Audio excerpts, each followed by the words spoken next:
cordial saludo a todos los oyentes de Radio María. Un día más, con la gracia del Señor, proseguimos el comentario del Catecismo de nuestra Madre la Iglesia.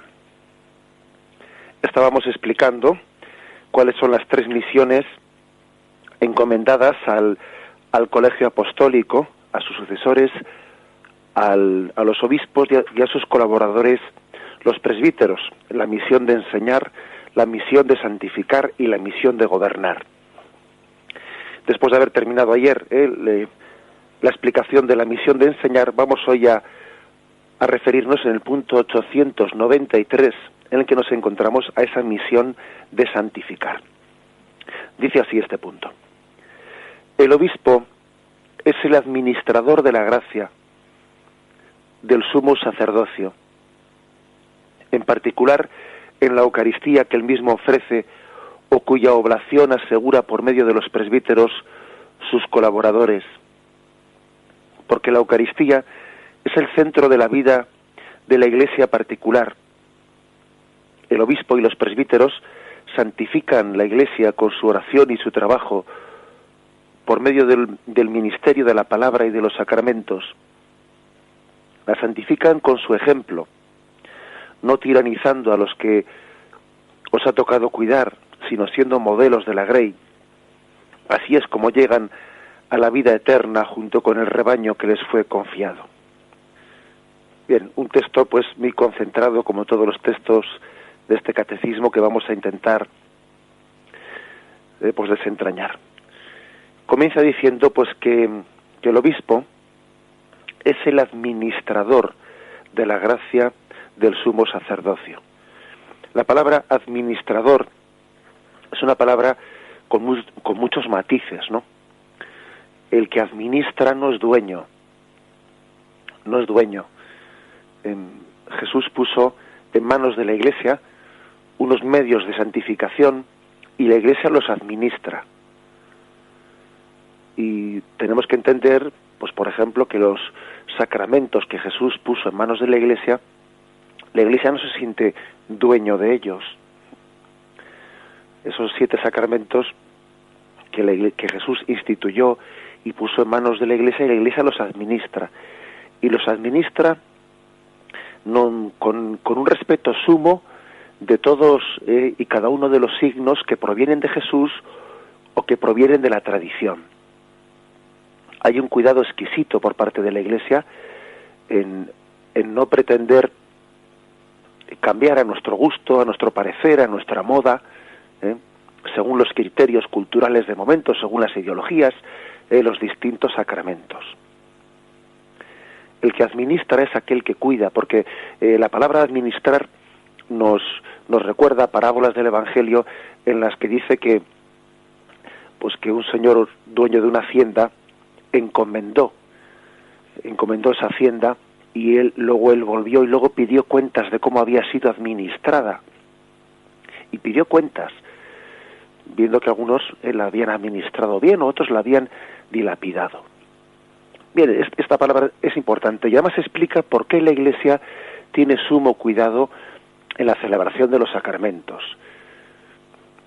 Y por qué entendemos, ¿no?, que no podemos ceder pues cuando en determinadas épocas culturales pues entran en crisis la celebración de algún sacramento, como por ejemplo en el momento actual pues el sacramento de la confesión en muchos lugares de la Iglesia, pues no en todos, ¿verdad?, pero sí en bastantes lugares de la Iglesia entra en crisis, ¿no? Y entonces uno tendría pues la tentación, en vez de administrar un depósito de fe, ¿no?, que Cristo encomendó a los apóstoles, que en vez de administrarlo y seguir insistiendo a tiempo y a destiempo, ¿no?, pues en ese medio de gracia, pues tendría la tentación, bueno, pues de replegarlo, de dejarlo, de olvidarlo, o pretender cambiar la esencia del sacramento que Cristo instituyó, pretender hacer una reconfiguración del sacramento conforme a la mentalidad cultural del momento. Y no, nosotros somos administradores. Nosotros, ¿quiénes somos nosotros? ¿Quién es la Iglesia? ¿Quién es el apóstol para cambiar el depósito confiado de Cristo? Por lo tanto, quedémonos con ese término, administrador. que no es dueño. En la Iglesia no es dueña de los medios de santificación que administra, es servidora de ellos. Somos servidores de unos dones, no somos administradores. Y este término es clave, pues para responder a un mundo que a veces dice, ¿por qué la Iglesia no cambia no sé qué? Bueno, pues no cambia esto porque proviene de Jesucristo. Y lo que proviene de Jesucristo nosotros no somos quienes para cambiarlo. Y de esto se podría poner muchísimos ejemplos, ¿no? Muchísimos ejemplos de la Iglesia no se siente con autoridad para cambiar nada que proviene de Jesucristo. ¿Por qué la Iglesia no ordena mujeres para el sacerdocio? Mire usted, pues porque Jesucristo no lo hizo, y eso que Él acabó con la discriminación de la mujer. En aquel tiempo Él trató a la mujer con la misma dignidad que al hombre, y sin embargo en el colegio apostólico eligió únicamente hombres, lo cual parece dar a entender pues que Él tendría sus razones pues de configuración espiritual de cada uno de nosotros, ¿no? Y también en el ser hombre, en el ser mujer, posiblemente Jesús quería dar también ahí una tonalidad de espiritualidad distinta. El caso es que Jesús lo hizo así, y nosotros somos administradores, no somos dueños en absoluto de las cosas, y nosotros no nos consideramos con capacidad de cambiar nada que hizo Jesús. Es que si lo hiciésemos, estaríamos por encima de Jesús, y dejaríamos de ser administradores para ser dueños. Grabemos pues en nuestro corazón esta palabra, que es una palabra clave. La Iglesia, los apóstoles, los obispos, administradores de la gracia del sumo sacerdocio. El sumo sacerdote es Jesucristo. Nosotros somos, pues igual que el presbítero es colaborador del obispo, pues también el obispo es colaborador de ese sumo sacerdote que es Jesucristo. Bien, por lo tanto, el obispo dice, ese administrador de la gracia, en particular en la Eucaristía que él mismo ofrece. Hay que decir que este punto del catecismo quiere, como en unos pequeños retazos, quiere dar una explicación de qué manera la Iglesia santifica. En particular dice enseguida que es la Eucaristía la máxima santificación que la Iglesia puede ejercer. El mayor medio de santificación que tenemos en este mundo es la Eucaristía. Lo mejor que podemos ofrecer, por ejemplo, para santificar, para justificar a un miembro de nuestra familia que ha fallecido, es ofrecer la Eucaristía por él. El mejor medio que tenemos para glorificar a Dios y darle gracias por todos los bienes recibidos es ofrecer la Eucaristía. La Eucaristía es la forma más perfecta de santificar el mundo. Es la oración perfecta. La oración perfecta es, por lo tanto, quizás la Eucaristía, o sin quizás, ¿no?, es la imagen perfecta de cómo la Iglesia santifica el mundo, celebrando la Eucaristía. Incluso, fijaros, pues hay que decir que los que celebramos la Eucaristía, pues en nuestra vida particular, casi siempre, casi diría yo, ¿no?, pues no somos la imagen perfecta del Cristo que estamos ofreciendo en el altar. Pero aún así esa Eucaristía no deja de ser válida y no deja de tener su fruto. Es verdad que tendría más fruto si los que la celebramos y los que la presidimos y los que participáis y ofrecéis también el sacrificio de la Eucaristía, si fuésemos más santos. No es verdad, tendría más fruto. Pero no deja de tener su fruto por sí misma, esa glorificación que Cristo hace hacia el Padre. Por lo tanto, el acto más perfecto de santificación del mundo es la Eucaristía. Cada vez que celebramos la Eucaristía, tenemos en ella un cauce a través del cual la gracia de Cristo santifica el mundo. No solo se convierte el pan y el vino en el cuerpo y la sangre de Jesús, sino que junto a esta transustanciación hay también una santificación del mundo. Al igual que el Padre, que el don del Espíritu Santo, ¿no?, ha transformado el pan y el vino en el cuerpo y la sangre de Jesús, pedimos también que santifique a los allí presentes. Es decir, la celebración de la Eucaristía es una petición de que esa transformación de las especies se traslade también a la transformación, santificación de los asistentes a la Eucaristía, y no solo de los asistentes, pero principalmente de los asistentes. Esto lo refería el Papa Benedicto XVI en la Eucaristía que celebraba a los jóvenes en la Jornada Mundial de la Juventud en Colonia, ¿no?, en el verano del año 2005, y hablaba de que la Eucaristía tenía un potencial transformador, santificador del mundo, que en ella se concatenaba una serie de transmutaciones, ¿no?, que el cambio del pan y el vino en el cuerpo y la sangre del Señor no era el único cambio, sino que era el inicio de una serie de cambios, de transformaciones interiores. Y ponía él ese ejemplo, ¿no?, el ejemplo de cómo en la fisión nuclear, pues la transmutación de uno de los átomos genera en cadena una serie de transmutaciones en el resto de los átomos. Bien, pues ese ejemplo que él puso en aquella homilía hacía referencia a que la Eucaristía es el inicio de la santificación, del cambio del hombre viejo al hombre nuevo, del hombre pecador al hombre regenerado. El que recibe el cuerpo y la sangre de Cristo resucitado, resucita una vida nueva, cambia un hombre nuevo en su vida. Es decir, el principal instrumento de santificación, como decimos, es la Eucaristía. Bien, vamos a adentrarnos en este punto, el 893, con más detenimiento. Ahora hacemos una pequeña interrupción, meditamos brevemente esto que hemos dicho y continuamos.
Insiste este punto del catecismo, después de haber afirmado de cómo la Eucaristía en particular no es el medio de santificación principal, de administración de la gracia que tiene la Iglesia, en la que el obispo, con la colaboración de los presbíteros, no pues realiza esa Eucaristía. Insiste en que la Eucaristía es el centro de la vida de la Iglesia particular. Nos puede llamar la atención, ¿no?, el hecho de que se diga que la Eucaristía principalmente es presidida por el obispo y que los presbíteros son pues colaboradores del obispo en esa celebración de la Eucaristía. Pero es que es la tradición de la Iglesia nos enseña que la celebración de la Eucaristía presidida por el obispo constituye la fuente principal de la vida cristiana. Y en la medida en que la celebración de una sola Eucaristía fue insuficiente en la iglesia local, porque iba creciendo la iglesia y era imposible ya que todo el mundo asistiese a la Eucaristía presidida por el obispo, se recurrió a la ayuda de los presbíteros. La iglesia, como ya hemos visto, no pues se extendía en la medida que en asambleas legítimas se celebraba la Eucaristía. Recordamos unas palabras de San Ignacio de Antioquía que decía que para conservar viva una iglesia en la unidad se requería la asistencia de un solo obispo, un solo altar, una sola Eucaristía. Y tan importante es esta imagen de una sola Eucaristía que ha quedado en la liturgia eucarística un signo que se llama la comistio, la comisión, que es el momento en el que el sacerdote parte la Sagrada Hostia en dos partes y una pequeña parte de ella la deposita en el cáliz, mientras que pronuncia unas palabras en secreto diciendo, en voz baja, diciendo: el cuerpo y la sangre de nuestro Señor Jesucristo, unidos en este cáliz, sean para nosotros alimento de vida eterna. Bien, en la liturgia antigua, en la liturgia primitiva, incluso no había un solo momento de hacer esta comisión, esta mezcla del pan, de un trocito del pan con el vino del cuerpo y la sangre del Señor, sino que hasta había 3 momentos en los que se hacía este signo. Y son distintos los significados que tiene este momento. Es el recordar que en la Eucaristía está el Cristo pleno en cuerpo y sangre, alma y divinidad, etcétera. Pero también hay otra significación que es la que ahora nos interesa. Otro de los significados que tenía esta comisión, que se llama así, es la siguiente: es el hecho de que se estaba con ello Eusebio de Cesarea. Dice que San Irineo, estamos hablando de ni más ni menos del siglo I, el siglo II de la Iglesia, relataba que el Papa enviaba la Eucaristía a los obispos en señal de que los consideraba dentro de la Iglesia aquellos que celebraban la Pascua en aquella misma fecha que la celebraba la Iglesia. Es decir, enviaba un pequeño trocito de la Eucaristía al resto de los obispos, porque la Eucaristía es el sacramento de la unidad y manifestaba simbólicamente la unidad entre las iglesias distintas con el Papa. Por tanto, era como decir, hay una única Eucaristía que santifica al mundo. Y se entregaba un pequeño trocito de esa Eucaristía y se enviaba a cada obispo, y cada obispo la enviaba a cada sacerdote. De aquel signo que cuenta Eusebio de Cesarea, oído a San Irineo, ha quedado esta imagen de la comisión, que es un signo de cómo el obispo tiene esa entrega de santificación y es encomendada también a los presbíteros. Es decir, el presbítero, cuando celebra una Eucaristía en la que se santifica la parroquia, está en unión con la Eucaristía que celebra el obispo.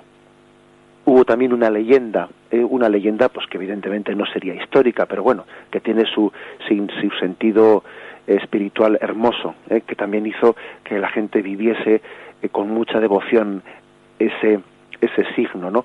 La leyenda de que San Juan había guardado un pedacito de pan de la última cena para mezclarlo con el pan que después celebra con el pan con el que se celebraba la misa o la Eucaristía por parte de los apóstoles. En cualquier caso, ¿no? Ese signo, ese pequeño trozo del cuerpo de Cristo que es derramado en el cáliz, se llama también el fermentum, es decir, el fermento que penetra en toda la Iglesia como la levadura en la masa. Ese pequeño trocito del cuerpo de Cristo quiere penetrar en la Iglesia entera, que en ese momento lo simboliza el cáliz, para ser un fermento que nos transforme en Cristo. Este es un significado profundo que por una parte remarca la unidad de la Iglesia. Toda la Iglesia celebra la única Eucaristía, y también es una Eucaristía transformante, santificante, que es un fermento que nos transforma. Celebrar bien la Eucaristía es ser santificado, ser transformado, ser hecho otro Cristo. La transustanciación, como hemos dicho, ¿no?, conlleva una santificación, una conversión del hombre viejo al hombre nuevo. Bien, dicho esto, demos un paso más. Y el paso es el siguiente: el catecismo se explaya un poco en la explicación de cuáles son las formas en las que se santifica, ¿no?, o los obispos y los presbíteros colaboradores suyos llevan adelante este oficio, esta misión de santificación. De entrada ha dicho pues que particularmente en la Eucaristía, pero también aquí se dan más retazos, ¿no? Y dice que también se hace a través de la oración, dice este punto. El obispo y los presbíteros santifican la Iglesia con su oración y su trabajo, orando por el pueblo. No olvidemos que a los sacerdotes se les encomienda la oración de la liturgia de las horas, que también se le invita especialmente al pueblo, ¿no? Se le invita al pueblo que la rece también, y aquí en Radio María pues se reza el oficio divino entero. Se rezan los laudes, se reza la hora intermedia, se rezan las vísperas, las completas y el oficio de lecturas. El oficio entero está rezado también en Radio María, dirigido, como os podéis imaginar, pues no solo a los sacerdotes, no, sino al pueblo entero. El Concilio Vaticano II ha invitado a todo el pueblo de Dios a que rece la liturgia de las horas. Pero es verdad que a los sacerdotes, a los obispos y sacerdotes, en el momento de la ordenación se les pide la promesa de ese rezo. Ellos hacen una promesa especial. Prometen, no únicamente prometen el celibato, no únicamente prometen la obediencia al obispo, hacen una promesa en el diaconado de ese rezo. Es decir, su quehacer es orar por el pueblo, orar por las almas encomendadas. El quehacer de un sacerdote es ese principalmente, ¿no? Es una de sus funciones principales, orar por el pueblo, rezar por él. El pueblo fiel lo entiende y lo comprende, ¿no? Cuando a veces se acerca un sacerdote y le dice: Padre, rece por mí, o encomiéndeme este aspecto determinado, ¿no? Pues sí, esa sensibilidad del pueblo de Dios cuando se acerca a su pastor y le pide oración, pues es un sentido de fe en el que evidentemente se ha traducido esa conciencia de que ese pastor está puesto por Dios para santificar. Bien, ya sabemos que eso no puede ni debe de interpretarse como si la oración del sacerdote supliese la oración de ese fiel. No la suple. Pero sí es verdad que la oración de ese sacerdote, el fiel la entiende como una oración de intercesión ante el Padre. Hay pues una imagen de ese Moisés que mantenía las manos elevadas al cielo, pidiendo por el pueblo, ¿no? Que está también reflejado en la oración del sacerdote por todo su pueblo. Esa es, por lo tanto, una primera forma de santificación. La oración a través de la liturgia de las horas, la oración también a través de otros aspectos, como en la misma Eucaristía, la oración mental, la oración personal, pero el sacerdote, el obispo, es un hombre orante. A imagen de Jesucristo, que fijaros que nos dicen los evangelios, especialmente el Evangelio de San Lucas, que Jesús se retiraba a orar no con frecuencia. Y todos los sacerdotes solemos comentar, ¿no?, que uno de nuestros peligros principales pues es el emplear nuestro tiempo principal hablando a los hombres de Dios y no tener tiempo para hablar a Dios de los hombres. Y tenemos a veces nosotros los sacerdotes tenemos el peligro del camarero.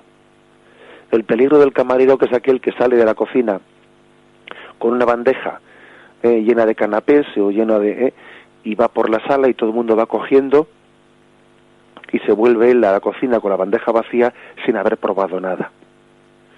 Ese es el mal principal, o el peligro principal que tenemos los sacerdotes, ¿no? El peligro del camarero, que puede morir de hambre repartiendo comida. Y ciertamente también los fieles deben de orar por el sacerdote, ¿no?, para que sea también un hombre de oración, para que en medio de su ministerio apostólico pues no caiga en el peligro del activismo, que es fácil, ¿no?, estar siempre entre las cosas de Dios, vivir siempre rodeado de las cosas de Dios, pero no terminar de buscar tiempos explícitos, momentos expresos, ¿no?, de ponerse ante Jesucristo, de postrarse ante Él, de tener un tú a tú profundo, ¿no?, con Él. Ese es pues un peligro, pero también hay que decir que es una gracia encomendada al sacerdote, orar por el pueblo, orar por el pueblo. Hay muchos sacerdotes que por muchas circunstancias, pues bueno, pues pueden tener un trabajo de ministerio sacerdotal muy limitado. También tenemos aquí en Radio María algún sacerdote, incluso ciego o impedido, paralítico, que está colaborando haciendo algún programa en esta radio. Puede haber sacerdotes que tengan su ministerio apostólico muy impedido, pero sin embargo su oración es absolutamente fructífera. Es más, permitidme un ejemplo. ¿Cuándo fue el momento en el que el sacerdocio de Jesucristo fue más fructífero? Cuando predicaba el sermón de la montaña, cuando las multitudes le seguían, cuando hizo la multiplicación de los panes y todo el mundo le aclamaba y querían hacerle rey, y él se escapó al monte, cuando entraba triunfalmente en Jerusalén. ¿Cuándo fue más fructífero el sacerdocio de Jesucristo? Sin duda alguna, el momento más fructífero es no precisamente cuando estaba hablando a las multitudes. El momento más fructífero del sacerdocio de Jesucristo es cuando estaba crucificado y callaba, prácticamente no decía nada, cuando entregaba su vida en el silencio. El momento más fructífero del sacerdocio de Jesucristo es el momento en el que Él hace una plegaria en la cruz al Padre. También un sacerdote, aunque esté apartado del ministerio, bueno, pues del ejercicio del ministerio, porque está jubilado, porque la enfermedad se lo impide, tiene un momento cumbre en la fecundidad de su ministerio sacerdotal, porque ora por el pueblo, porque se entrega por el pueblo, no junto con Cristo en esa oblación de la cruz. No nos quedemos, por lo tanto, pues en en esa especie de imagen muy epidérmica, ¿no?, muy accidental, de lo que parece que hace a un sacerdocio fructuoso o no, porque lo que verdaderamente tiene de básico, ¿no?, la santificación del sacerdote es la celebración de la Eucaristía y la oración y la oblación de una vida por el pueblo encomendado. Lo meditamos y continuamos enseguida.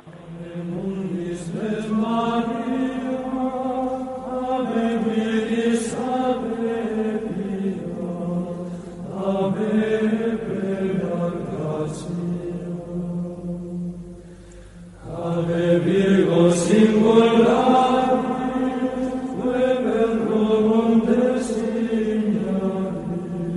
non passum incendio, ave rosas del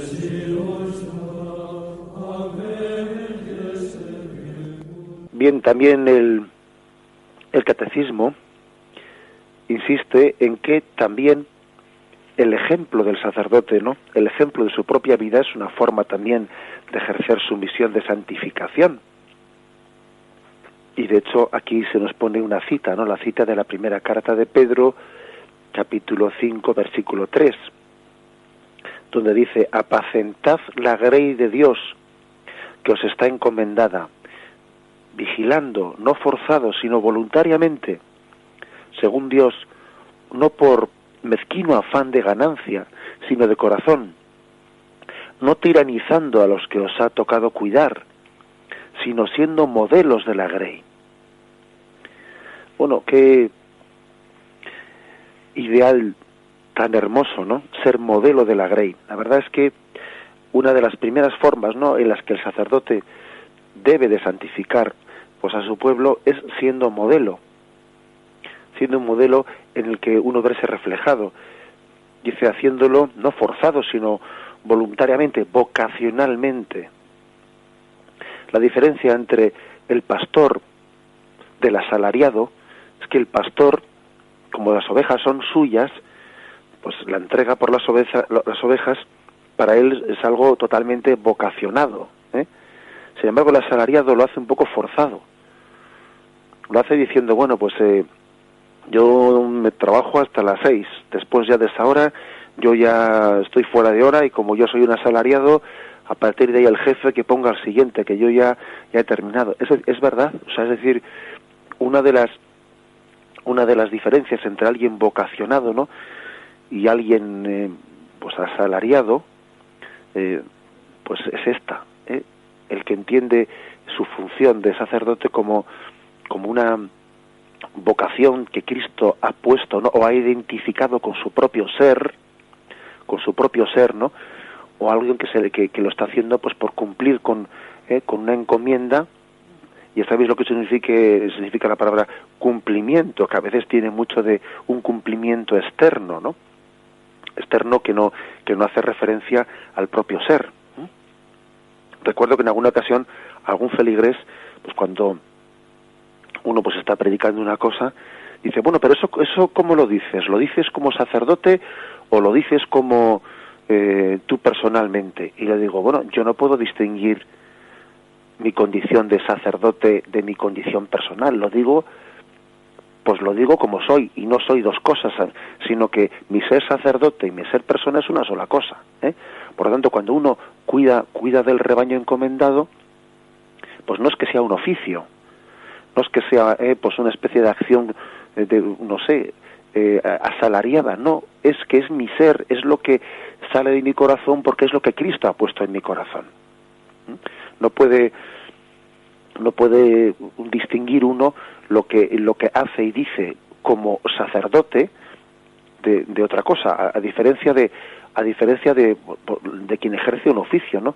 Que alguien, pues no sé, ejerce un oficio y está fuera de su hora y dice, disculpe, pero es que mi hora de oficina ha terminado a las 8 y yo esta mañana pues no vuelvo a ser encargado de la oficina pues de turismo, ¿eh? Yo fuera de la oficina de turismo yo no ejerzo, ¿eh? No, eso no le ocurre al obispo, al sacerdote, porque él está configurado con Jesucristo y es pastor en todo momento, y en toda circunstancia. Lo de ser modelo de la Grey, pues el pueblo y el refranero incluso, pues también ha hecho muchas referencias a esto, ¿no? No hay mejor predicador que fray ejemplo, dice ese refrán. No hay mejor predicador que fray ejemplo. Y esto hace referencia a un pasaje de las florecillas de San Francisco, donde se dice que la hija de Favarone oyó en una de aquellas pláticas ejemplares, a la entrada misma de San Rufino, un domingo de Cuaresma de 1210, que de mañana muy temprano, en compañía de un hermano, Cesco había subido a la ciudad a predicar. Dieron vueltas, ¿no?, con las manos metidas en las mangas, e iban pues con esas sandalias de descalzos, aquellos primeros seguidores de San Francisco, y ya se volvían al convento sin haber abierto el pico, sin haber predicado nada. Y el compañero entonces rompió el silencio diciendo, padre, pero no íbamos a la catedral a predicar, ¿cómo nos volvemos al convento sin haber dicho nada? Y él le respondió, sí, hermano, ya hemos hecho el mejor sermón. No olvides que no hay predicador comparable a fray ejemplo. Esa es una anécdota pues que muchas veces hemos escuchado, es decir, bueno, volvieron al convento sin haber abierto el pico, pero es que se habían paseado por la ciudad en actitud orante, pues descalzos, en medio de un momento en el que hacía frío, orando, y la gente había visto su pobreza, había visto su recogimiento y habían predicado con el ejemplo, y no con la palabra. El mejor predicador es fray ejemplo. Ahora bien, dicho esto, también hay que hacer un matiz. Al mismo tiempo que sabemos que un pastor debe de santificar al pueblo con su ejemplo, hay que decir también que siempre su ejemplo será insuficiente para visualizar, para significar a Jesucristo. Siempre se quedará corto, porque es un hombre pecador. Y entonces aquí también se debe de aplicar aquella máxima de Jesucristo que dijo por los escribas y fariseos. En la cátedra de Moisés se han sentado los escribas y fariseos. Haced, pues, y observad todo lo que os digan, pero no imitéis su conducta, porque ellos dicen y no hacen. Bueno, pues eso también apliquémoslo a nosotros, porque todos tenemos un poco en nuestro corazón de esa levadura también de fariseísmo. Pero Jesús, fijaros, Jesús dice, haced lo que os digan, no haced lo que hacen. O sea, Jesús no les dice, apartaos de ellos, no les hagáis ni caso. No dice eso Jesús. Jesús dice por los fariseos, haced lo que os digan, no haced lo que hacen. O sea que aunque el predicador no sea en su vida un fiel reflejo de lo que predica, no por eso lo que está diciendo deja de tener un valor en la medida que es una doctrina verdadera transmitida por Jesucristo. Y eso es importante. Hay que decir que también hay otro refrán que dice, la verdad es la verdad, la diga Agamenón o su porquero. Sea dicha por un rey o sea dicha por un porquero, por el cuidador de cerdos, la verdad es la misma. Ya sabemos que la verdad es mucho más hermosa cuando es dicha por alguien que la trasluce, que en su propia vida la hace transparente. Pero ojo, no seamos tan torpes para que el pecado del predicador nos impida ver la verdad de lo que está diciendo. No seamos tan torpes, porque la verdad tiene valor por sí misma. La palabra tiene fuerza por sí misma. La gracia de Cristo tiene fuerza por sí misma y no por el altavoz que la transmite. Ya sabemos que somos de cuerpo y somos carnales y somos corporales y también necesitamos un poco que se nos visualice la gracia de Cristo predicada, y por eso los santos han tenido mucha mayor fecundidad apostólica. Es verdad, uno ve el santo cura de Ars, nuestro patrono, o San Juan de Ávila, nuestro patrono también en España, la fecundidad apostólica que tuvieron, y claro, pues la única explicación es que en su vida han sido transparentes, ¿no? Pero a pesar de eso, apliquemos esta palabra, la palabra de Cristo. Cuando el obispo, cuando el sacerdote no es santo, haced lo que él dice, no lo que él hace.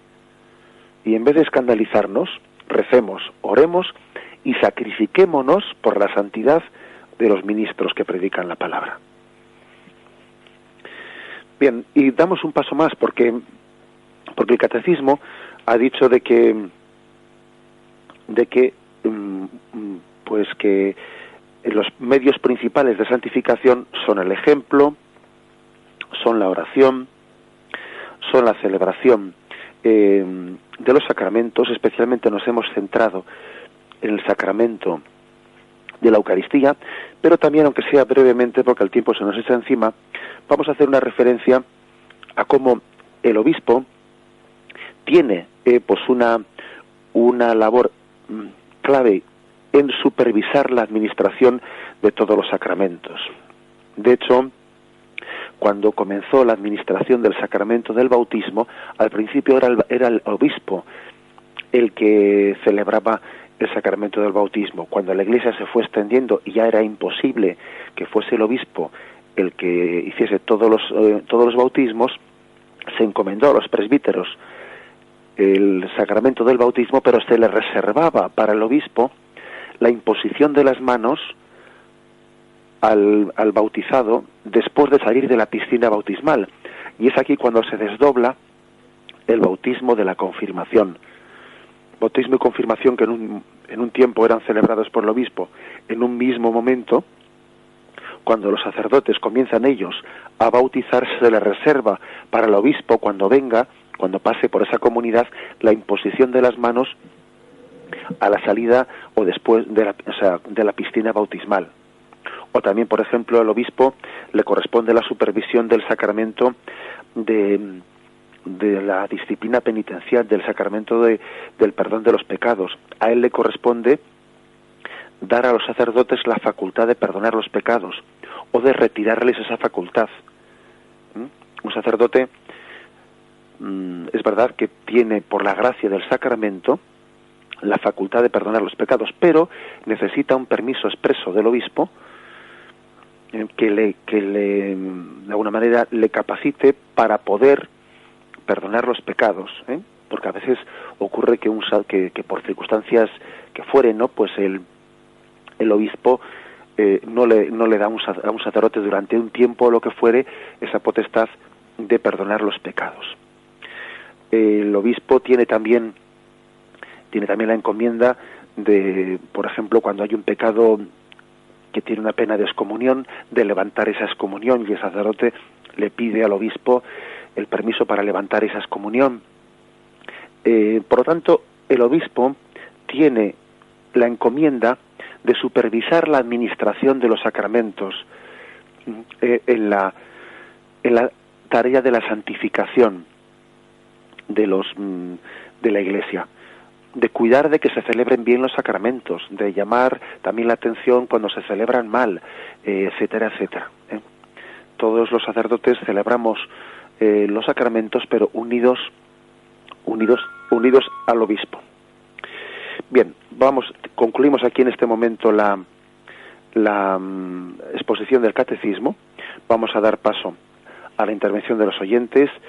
Podéis hacerlo llamando al teléfono 917 107 700, 917 107 700, y podéis formular así vuestras preguntas o también hacer vuestras aportaciones.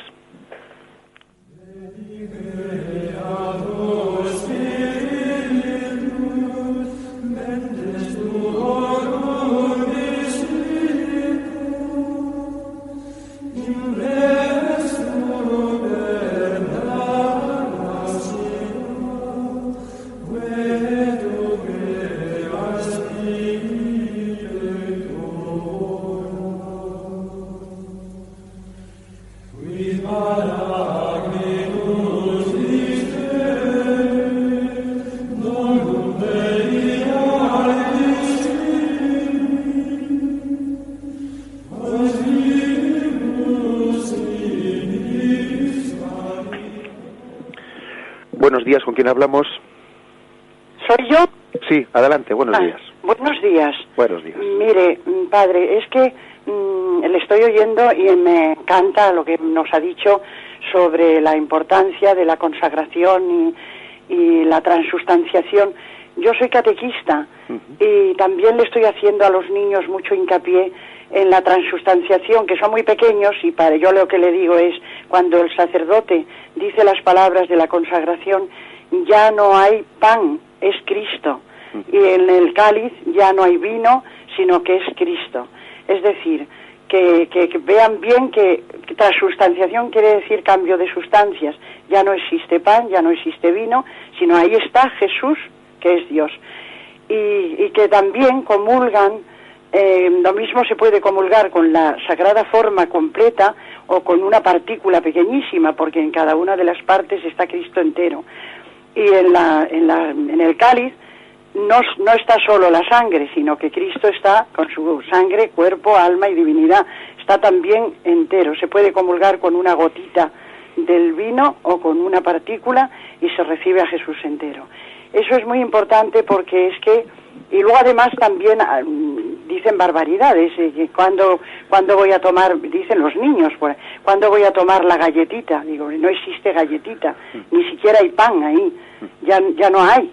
O sea, hacer mucho hincapié en esto, yo pienso en que después de que sepan lo que es la transustanciación, que hay mucha gente que eso no lo sabe. Los papás de los niños los he reunido yo, y algunos, y muchos, bastantes, no saben qué quiere significar eso de la transustanciación. Yeah. Perdón, padre, era una sugerencia como catequista de los problemas que yo me encuentro. De acuerdo, le agradecemos mucho, señora. Y muchísimas gracias, bien, porque a mí también me van abriendo con todos los... la Radio María me va abriendo muchos caminos que yo no conocía. Muy bien. Gracias. Adelante. Pues bien, tiene razón la oyente, ¿no? Otra cosa es que a veces, bueno, pues a la hora de transmitir a unos niños, pues quizás hay que buscar ejemplos pedagógicos en a ver cómo les decimos la cosa, pues porque evidentemente a un niño la palabra transustanciación pues es una palabra pues que le supera, ¿no? Y uno tendrá que echar mano de imágenes pedagógicas para ver cómo lo explica. De que pues el pan tendrá apariencia de pan, pero no es pan, sino que en él está Jesús, ¿eh? A veces a los niños se dicen, el pan se esconde Jesús, tiene... Bueno, pues muy bien, pues a veces hay que echar manos como esas, ¿no? De que Jesús escondido debajo del pan, como si fuese una especie de disfraz, está como disfrazado de pan, pero no es pan, sino que Jesús está dentro. Bueno, habrá que echar en mano de miles de imágenes que intenten ser fieles. Pero también hay que decir el segundo aspecto que hoy hemos querido insistir, que esa transustanciación, ese cambio del pan y el vino en el cuerpo y la sangre de Jesús deben de conllevar, ¿no?, también un cambio en nosotros, porque en la misma plegaria eucarística se pide eso a Dios, que los allí congregados sean transformados por el Espíritu, que el mismo Espíritu que ha transformado el pan y el vino en cuerpo y sangre de Jesús transforme también a los allí presentes, nos cristifique, nos haga más semejantes a Jesucristo. Adelante, damos paso al siguiente oyente. Sí, soy yo, padre. Sí, buenos días. ¿Con quién hablamos? Buenos días, soy Elena, de Madrid, padre. Buenos días, Elena. ¿Me oye, padre? Sí, sí, perfectamente. Vamos a ver, respecto a lo que usted nos expone del sacerdocio de hombres y mujeres, entonces yo pienso que desde todos los tiempos y en todas las religiones ha habido pues una diferenciación, ¿no? Incluso en la religión hinduista hay sacerdotes, todos son hombres, son varones, ¿no? En otras religiones, como por ejemplo aquí en Europa está la religión ortodoxa, también son todos varones. Si nos vamos más allá ya incluso al islamismo, tampoco hay mujeres, es decir, es una cosa instituida de todos los tiempos, que los que llevan las riendas de la religión son los hombres, y creo que a nosotras las mujeres Cristo nos ha dado un papel incluso más relevante, yo diría, y un hermoso y casi sublime papel, que es el papel de la maternidad, que eso es lo que las mujeres tenemos muy olvidado, y están pasando muchas cosas porque hemos olvidado pues esta preciosidad que tenemos las mujeres de ser madres de la humanidad, ¿no? Ser madres pues en la carne, como usted dice, ¿no?, de los hijos. Así como Cristo es el padre de la humanidad, nosotras las mujeres somos las madres, y nos teníamos no solamente que conformar, sino con estar alegres y contentas de ser lo que somos. Y entonces a veces lo que ocurre es que las mujeres nos rebelamos porque queremos ser iguales, porque queremos trabajar igual que ellos, porque queremos incluso ser sacerdotistas. Y eso a mí me parece pasarse un poco de la raya cuando tenemos el papel tan importante y tan hermoso como ser nada menos que madres. Bueno, eso... Muchísimas gracias por su llamada. Gracias a usted. Y yo me imagino pues que, claro, pues que esta oyente habrá hecho su intervención desde su experiencia de madre, pero además también yo le añadiría pues el hecho de que también en la Iglesia se da esa imagen de la maternidad espiritual, ¿no? Pues en la vida religiosa, tantas santas, empezando por la Madre Teresa de Calcuta, tan próxima a nosotros, que tanto nos ha marcado, ¿no?, han ejercido una maternidad en la Iglesia, una maternidad ya no únicamente por engendrar los hijos, ¿no?, que ya solamente eso es un don inmenso, ¿no?, y una capacidad de evangelización hacia los hijos, por cierto, tremenda, ¿no?, pero también hay una maternidad espiritual en ese desposorio con Jesucristo de las religiosas, bueno, pues que es pues una espiritualidad pues muy específica, unida a la feminidad, o sea, la feminidad también conlleva un desposorio con Jesucristo, sea a través del sacramento del matrimonio, ¿no?, sea directamente a la vida religiosa, un desposorio que le hace muy fecundísimo, ¿no?, en la vida de la Iglesia. Adelante, damos paso al siguiente oyente. Buenos días, padre. Buenos días. Soy Manolo de Las Palmas de Gran Canaria. Buenos días, Manolo. Y mi pregunta es que usted antes dijo que el obispo sería como el servidor de Cristo, ¿no? Y Jesús es el sacerdote como servidor del obispo, ¿no? Sí. Si cuando uno decide ser diácono permanente, Ujú. ¿qué papel jugaría dentro de la Iglesia? Bien, de acuerdo, le respondo por la radio. Bien, los diáconos son también servidores de los obispos, porque si nos fijamos en Hechos de los Apóstoles, el capítulo 6, versículo del 2 al 4, allí se habla de cómo los 12 apóstoles convocaron a los discípulos, porque ellos no tenían tiempo, ¿no?, pues para predicar la palabra, etcétera, y entonces eligieron a unos hombres de buena fama, llenos de espíritu y de sabiduría, para que hiciesen ese servicio diaconal, ese servicio del ministerio de la caridad, etcétera. Por lo tanto, también los diáconos son servidores de los obispos, o sea, colaboran con el obispo, participan de ese ministerio episcopal al servicio de la Iglesia. Bien, es el tiempo ya cubierto y nos vamos a despedir.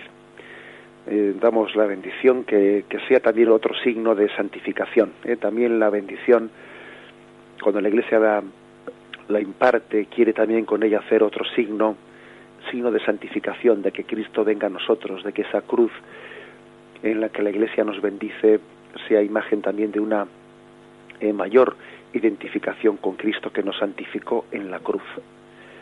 La bendición de Dios Todopoderoso, Padre, Hijo y Espíritu Santo, descienda sobre vosotros. Alabado sea Jesucristo.